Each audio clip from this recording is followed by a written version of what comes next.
বিশ্বনবী পাগলের মতো একবার হাউজে কাউসারে যাবেন, একবার সিরাতে যাবেন, একবার পুলসিরাতের দিকে, একবার হাউজে কাউসারের দিকে পাগলের মতো দৌড়াতে থাকবেন।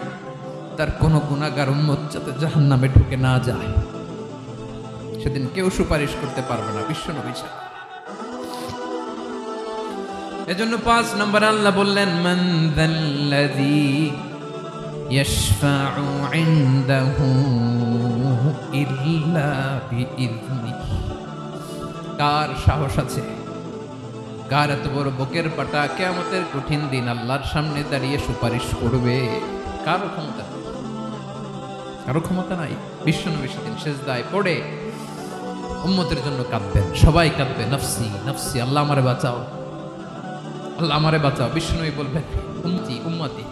বিশ্বনবী আমার জন্য কাঁদবেন, আপনার জন্য কাঁদবেন, আমাদের জন্য সেদিন কেঁদে কেঁদে জাহান্নামের দরজায় দাঁড়িয়ে আমাদেরকে টেনে টেনে জান্নাতে ঢুকাবেন।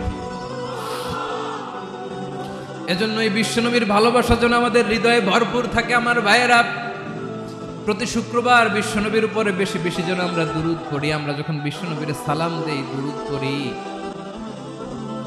একদল স্পেশাল ফেরেশতা আছে যারা বিশ্বনবীর দুরূদটা নিয়ে সরাসরি বিশ্বনবীর রওজায় যায়, যে বলে অমুকের বেটা অমুক আপনারে সালাম দিয়েছে। বিশ্বনবী নিজ কবরের থেকে নিজেই সালামের উত্তর দেয়।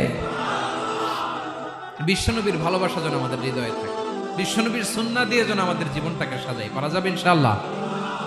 বিশ্বনবীর ভালোবাসা ছাড়া কেউ জান্নাতে ঢুকতে পারবে? বিশ্বনবীর পক্ষে আমরা বলবো, বিশ্বনবীর পক্ষে আমরা লিখবো, বিশ্বনবীর জন্য আমরা আমাদের কলিজার রক্ত বিলিয়ে দিব, ঠিক কিনা বলেন?